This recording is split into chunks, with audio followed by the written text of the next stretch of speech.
Hi, in this video I'm going to share with you the easiest way to build your own cornhole boards. What makes this tutorial so easy is I created a free printable that you can print out, and it has everything that you need to know to build these cornhole boards. The link is in the description. It includes all of the materials and supplies that you'll need. I'm using off-the-shelf plywood panels, so you don't need to cut plywood. And it just needs two power tools, a jigsaw and a drill. All right, let's get started. I started by cutting all of my boards, so you'll want to go with a measure and cut and mark with your speed square process.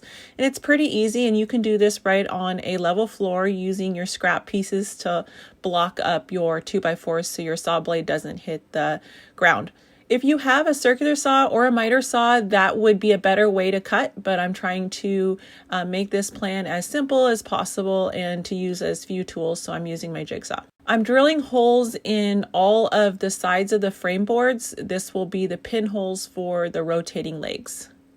So once those holes are drilled, I can start attaching the frame boards together. So I'm starting my screws first, and then just basically making a big square out of the 2x4s.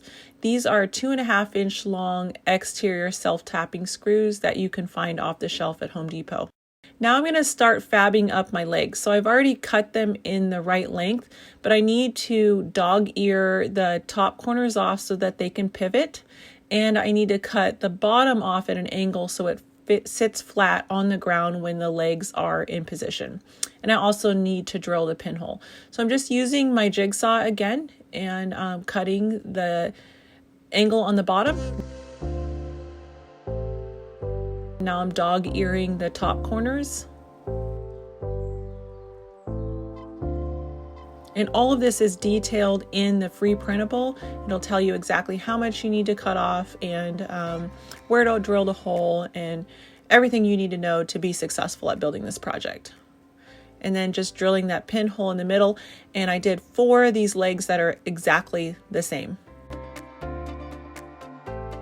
Okay, so once I have the legs done, I can just set them inside the frame and then take the bolt, put a washer on it, insert the bolt through the frame and through the leg, and then add the washer and the nut on the end.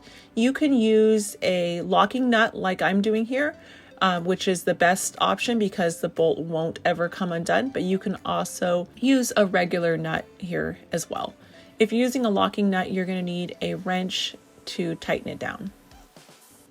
All right, so now it's time to start adding the top. I love these screws because they come with a bit. I'm using 1 5/8 inch self-tapping screws. And in the plan that's linked in the description, I have a link to the exact screws I'm using. So notice what I did there is I'm using the pre-cut plywood panels to kind of square up my frame as I go, because we know the plywood is square, but the frame that I created might not be as square. Now it's time to cut the center hole for tossing the beanbags through. So this free printable comes with a pattern that you can just cut out and then line it up on the top of your panel. And it gives you all the measurements, and then you can just trace it and cut it out with a jigsaw. You'll need to start your jigsaw blade with a drill bit hole. So I just used the same 3/8 inch drill bit, drilled a hole, and then started my jigsaw. While we're here, I want to discuss a little bit about the plywood panel I chose. So this is 1/2 inches thick, and it's an exterior rated plywood with one side sanded. It was a little bit more expensive because it is an exterior grade. There is a few other options. You can buy the plywood panel with the hole pre-cut in it from homedepot.com, or you can buy interior plywood or sanded plywood that's a lot less expensive. If you're buying interior plywood, you just want to make sure you really finish that top well, because you don't want the glue to delaminate if it ever gets wet. Okay, so now on to painting. So I just wanted to do something a little bit fun here and taped off kind of an arrow pointing towards the center hole. And notice how I start my paintbrush on the tape and then I pull it inward. You never want to push up against the tape. That's how you get your tape lines to bleed. I'm doing the white on the bottom because we're going to put a big logo there. And then I thought it would be fun just to do a contrasting color on the top. You can really be creative with how you paint yours. That's kind of the fun part of building your own cornhole board set.